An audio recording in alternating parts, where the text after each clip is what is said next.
देश में रेप होते जा रहे हैं, क्या इस पे कानून क्यों नहीं बन रहा है, क्या वजह है, इस पे आप क्या कहना चाहेंगे? देखिए, कानून कितने भी बन जाएं, जब तक सामाजिक परिवर्तन का आगाज नहीं होगा, जब तक सत्ता में बैठे रेपिस्ट होंगे।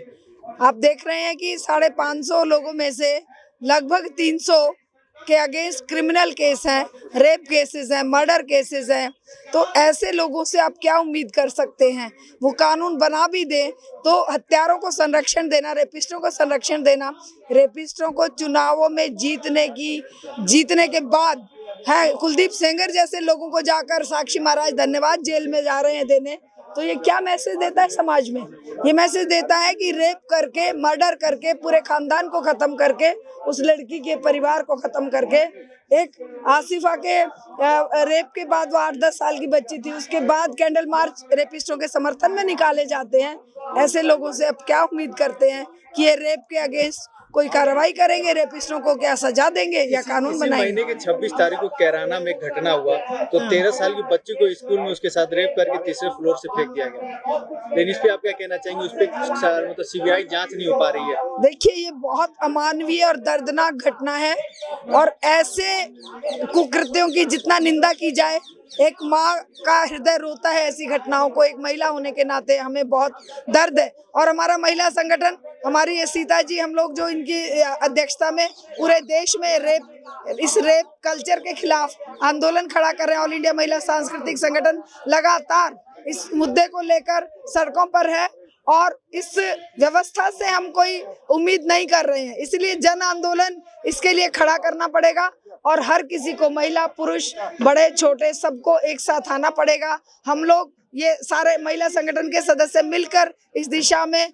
लगातार संघर्ष कर रहे हैं, क्योंकि हमें सरकारों से, इन रेपिस्टों से, इन क्रिमिनलों से कोई उम्मीद नहीं है। मोदी सरकार अपना अलग नारा बनाती है, बेटी बचाओ बेटी पढ़ाओ करके, लेकिन क्या है कि 7 सालों सरकार में और कानून नहीं बना पा रही है। ये जुमले हैं, ये जुमले जो उन्होंने 15 लाख का जुमला दिया, जो उन्होंने जिस तरह के जुमले वो लगातार दलितों के लिए देते हैं, बेरोजगारी के नाम पर जुमले देते हैं, महिला सुरक्षा के नाम पर भी ऐसा ही जुमला है, बेटी बचाओ बेटी पढ़ाओ।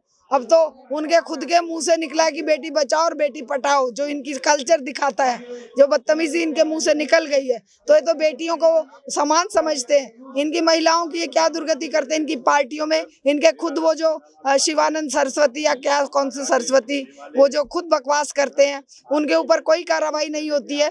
जब वो गंदगी फैलते हैं मीडिया में, तब उनके अगेंस्ट कोई कार्रवाई नहीं होती है। वो खुद की अपनी जो बीजेपी की महिलाएं, उनके अगेंस्ट गंदा बोलते हैं।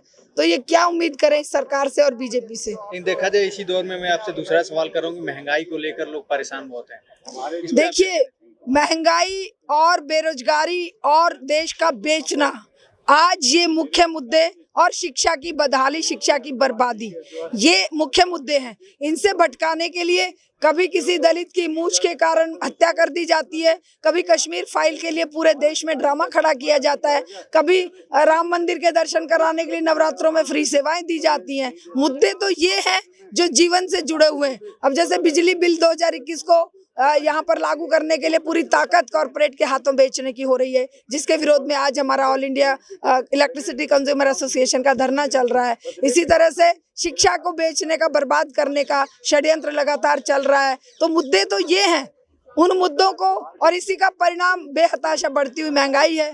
बेतहाशा महंगाई को रोक नहीं पाएंगे, है सिलेंडर जो 250 का सिलेंडर 1000 का हो गया है, और इसी तरह से 35 रुपए 34 रुपए का पेट्रोल 100 का खरीदना पड़ रहा है। लेकिन जनता को उलझा दिया जा रहा है दूसरे गैर जरूरी मुद्दों में। तो इनके अगेंस्ट हम लोग लगातार आंदोलन कर रहे हैं। आपने जिक्र किया था कश्मीर फाइल्स को लेकर, क्या उस फिल्म में कोई गलत बना हुआ है क्या? कश्मीर देखिए, जो पीता था वो दिखाया गया। देखिए, कश्मीरी पंडितों के साथ जो हुआ, उस समय केंद्र में बीजेपी समर्थित सरकार थी और उस समय बीजेपी का बिठाया गवर्नर कश्मीर में था। Who is responsible? Why they were not supported that time? Kashmiri Pandit क्यों वो उस समय अपना पल्ला झाड़ के अब वो डाल रहे हैं कांग्रेस सरकार या फलानी सरकार ढिकानी सरकार? सरकारें सारी एक जैसी हैं, पार्टियां सारी एक जैसी हैं, लेकिन सबसे बड़ा मुद्दा ये है कि जनता दल की सरकार वाजपेयी के समर्थन से सत्ता में थी। क्यों नहीं उस समय सरकार से पीछे हटे? क्यों नहीं कश्मीर में जाकर वो जो जगमोहन गवर्नर थे उनको हटाया? उनको तो खिताब देते हुए आगे बढ़ा दिया, राज्यसभा सदस्य बना दिया, इन्हीं का आदमी था।